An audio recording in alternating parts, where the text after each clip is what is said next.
Hi everyone, welcome to my series The Inner Guru Teaching, and I'm so excited that you're here.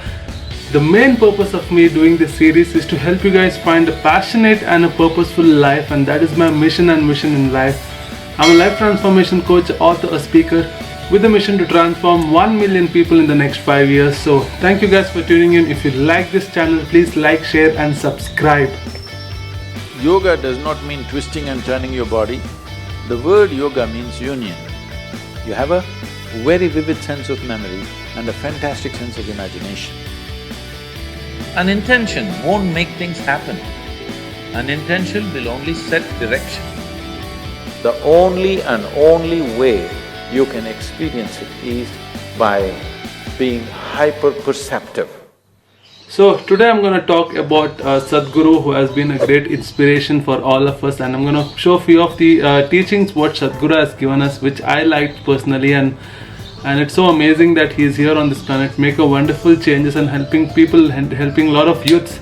And yes, so let's tune into today's topic and let's see what Sadhguru has to teach us today. Number one teaching is enjoy the journey of life.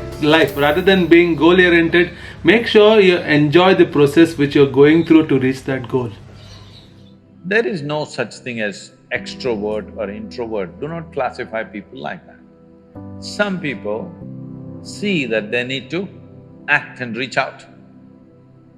Some people see there is not much need for that. So maybe they are not on the Twitter and Facebook and whatever. This doesn't mean they're introvert. They have a life of their own. The difference between this extrovert or introvert is, it's like mistaking your exhalation for inhalation and inhalation for exhalation. We should not judge people like this. Every human being has a right to be whichever way they want. But now the question is, if I am not extrovert, will I be able to do things in the world? That's a main aspect of the question.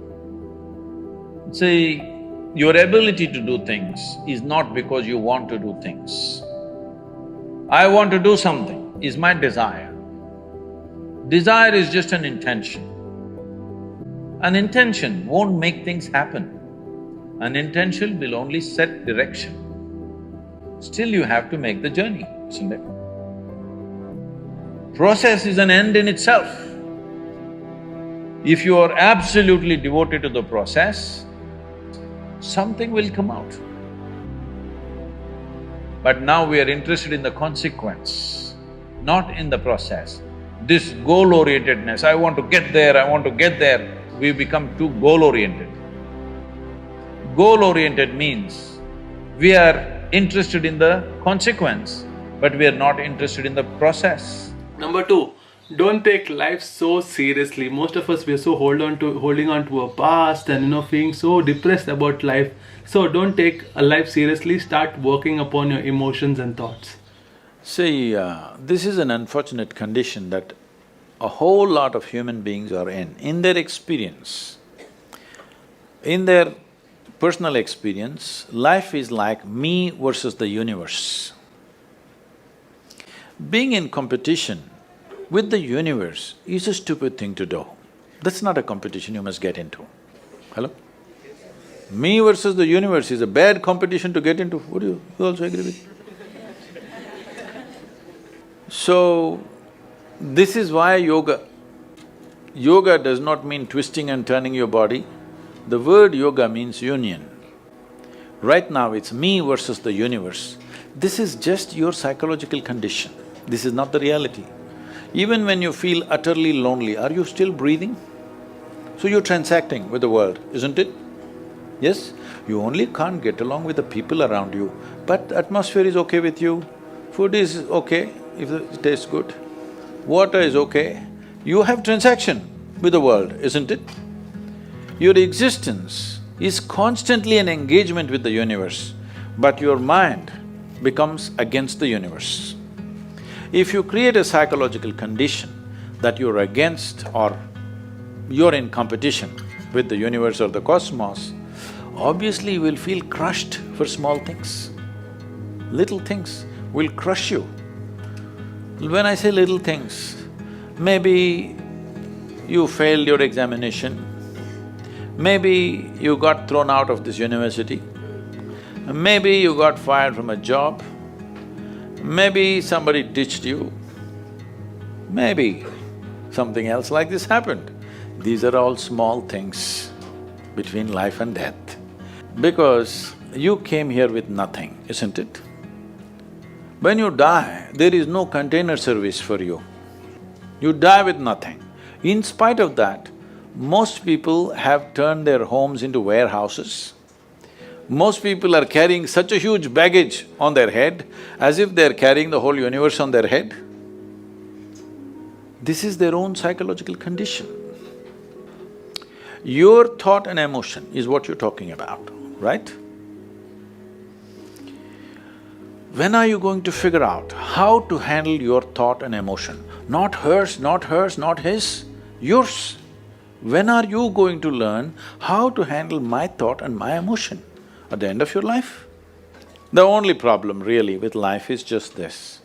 Most human beings have taken themselves too seriously. They don't understand. You've seen on the computer screen these pop-ups? Yes. You are a pop-up on this planet. You pop up for 2 seconds and pop out. No, you must see, countless number of people like you and me have walked this planet. They were also big people. Where are they? All topsoil? Topsoil or no? Unless your friends decide to bury you real deep, fearing that you may rise from the dead. You know, there have been such instances. Or maybe you're planning to go to heaven. Hello? Anybody who talks about a place other than this place, as a better place than this is a crime against humanity. My fundamental work is to destroy all heavens so that people will learn to live well here. All these idiots who made a hell out of themselves, they want to go to heaven. They made a mess out of this place and then they want to go to heaven. I am asking you, do you have any proof? Do you have any proof that you are not already in heaven and messing it up? Do you have any proof? You're already in heaven, making a mess out of it. Yes, simply because you are not even learning how to handle your basic faculties of thought and emotion, isn't it? Number 3, learn to use your mind capabilities. Mind is the most powerful, computer which we have, which we need to make use of, but only few people know how to completely use it in the right way. If you go outside in the garden and try to catch an ant, the BHU ant, who is born here, who's grown up here and probably he'll die here, that BHU ant, if you try to catch him, he'll say, okay, to hell with my life, okay, crush me if you want. Is it so? He'll do everything to protect himself. He values his life, isn't it? Very much or no? Tiny little creature that we may not even notice, we may step on him without even seeing him, unfortunately. But he values his life immensely. Does he or no? He's got spark. But you, a human being, at least on this planet, you're the peak of evolution, physiologically at least. Yes? If other behavioral aspects, if we may have questions, but physiologically at least, the most evolved creature on the planet. What the most evolved creature on the planet means is, it has the most complex neurological system and it has the highest level of cerebral capability. That means you can think, you can remember, you have memory. You have a very vivid sense of memory and a fantastic sense of imagination. An ant doesn't have such a vivid sense of memory, nor does he have any great imagination. He has some. But he has a presence of mind about the life that he is living. Because The education systems that you're going through right from kindergarten level is such that it is about everything except you. It's about everything else.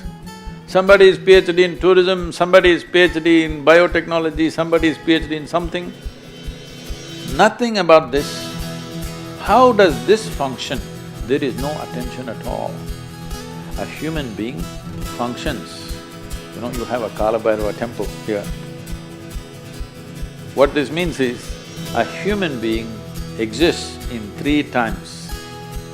He lives because of the richness of his memory. How rich is your memory determines what you will do and what you will not do right now, isn't it so?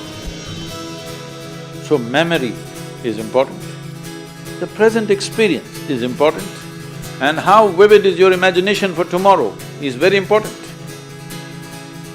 Right now the problem is, these things have all gotten mixed up because discipline of faculty has simply not come. Nothing has been taught to our children that there needs to be… Discipline means people think English kind of discipline, walking like this like idiots. Discipline of faculty is not there. Because of this, your own mind turns against you. What happened 10 years ago, you still suffer? Hello? What may happen day after tomorrow, you already suffer? Because there's no discipline of faculty. You don't know how to use your memory, you don't know how to use your imagination. Your memory makes you suffer, your imagination makes you suffer, and you think you're suffering your life. You are not suffering your life, you're only suffering the two greatest faculties of being human, vivid sense of memory and a fantastic sense of imagination, isn't it so? If you suffer the greatest faculties that you have, what can we do with you? If you suffer an ailment, understandable. If you suffer a disability, understandable. If you suffer your ability, hopeless case. Yes or no? You're suffering your capabilities. If you're suffering your disability, it's all right. You're suffering your capabilities. Number 4, you are the creator of your life situation. Don't let situations create you, rather than you create your life situation as per your own, wish and will. See, if you're driving on the Coimbatore streets, you have to avoid the medians which are placed in odd places. You have to avoid bad drivers. You have to avoid drunken men crossing the street, children crossing the street, all kinds of things. But when you're driving on Coimbatore street, do you have to avoid the moon? I'm asking, do you have to avoid the moon? No, because the moon is not on the street, isn't it? So similarly, right now are you angry? No? Then why should you avoid it? There's no need to avoid it. It is just that you think anger is an entity. Anger is not an entity. You become angry. You become angry. Anger is not sitting somewhere and you go hit it. There is no such thing. You become angry. When you become angry, is it pleasant for you or unpleasant for you? Unpleasant for you. Unpleasant for others for sure, unpleasant for yourself also. Today, medical science proves to you, when you're angry, you're actually poisoning your system. We have always known this, but today chemical tests clearly show you that you're actually poisoning your system, generating poison in the system by being angry. So, why would you want to poison yourself? It is not a conscious act. You're poisoning yourself, you're causing unpleasantness to yourself only because your mind is not taking instructions from you, isn't it? It is not taking instructions from you. If it was taking instructions from you, you would have said blissfulness, isn't it? You wouldn't say anger. But now when you want to be peaceful, it is getting angry because it is not taking instructions from you. So if your mind is not taking instructions from you, you have to pay a little more attention to it. Why is it not taking instructions from you? If you understand this, you don't have to avoid anger, because anger is not sitting there and getting at you. You are becoming angry, you are becoming unhappy, you are becoming miserable. These things are happening to you essentially because you have not done anything to take your faculties under your control. It is happening accidentally, just by chance. If outside situations are good, you are also good. If outside situations are bad, you're also bad. That is not how human life should be. Human life should be like this. If I am good, everything around me becomes good. This should be the reality, isn't it? Right now, if things around me are whichever way, I will become that way. No. Human consciousness should create situations. Right now, situations are creating human consciousness. That's not the right way to shape human life. Number 5, be grateful for each and every moment of this life. Be grateful every single day, every single hour, every single minute of our life, that we are alive. So, the thing is just this, it's not about what you do. Life does not change because you change the content of your life. Life changes because you change the context of your life. How you do it? How do you wake up? You do one thing, because you're asking for something very specific. Let me put it this way. Tomorrow when you wake up, if you wake up, no, don't think it's a joke. Over 1 million people in this world will not wake up tomorrow morning. Yes? We are mortal creatures, aren't we? Over 1 million people will not wake up. Suppose you wake up. Check. I'm still alive. It's fantastic, isn't it? Over 1 million people did not get up tomorrow morning. They did not say another day, but you and me woke up. Wow! Can you smile? That you're still alive? Smile. Then check the few people who matter to you in your life. 4, 5, 10 people who are around you who matter to you, check if all of them are alive. Fantastic, they're also alive. Because if 1 million people died, at least 10 million people lost somebody who's dear to them, isn't it? You're alive. All the people who matter to you very much are alive. Fantastic. One more big smile, not at anybody, just because the biggest thing that's happening to you right now is that you're alive. Yes or no? What is the greatest thing that's happening to your life? Tomorrow morning, stock market went up 800 points, or you're alive. Which is the biggest thing? Everything else is only relatively significant for us. The most important thing is we're alive. So tomorrow morning if you come alive, just check. You must check if you're alive. Because alive does not mean simply people are going around this, everything they're doing mechanically. Become alive, really. And I don't know what time you get up, I don't want to fix it. Because media, you may get up at noon time, so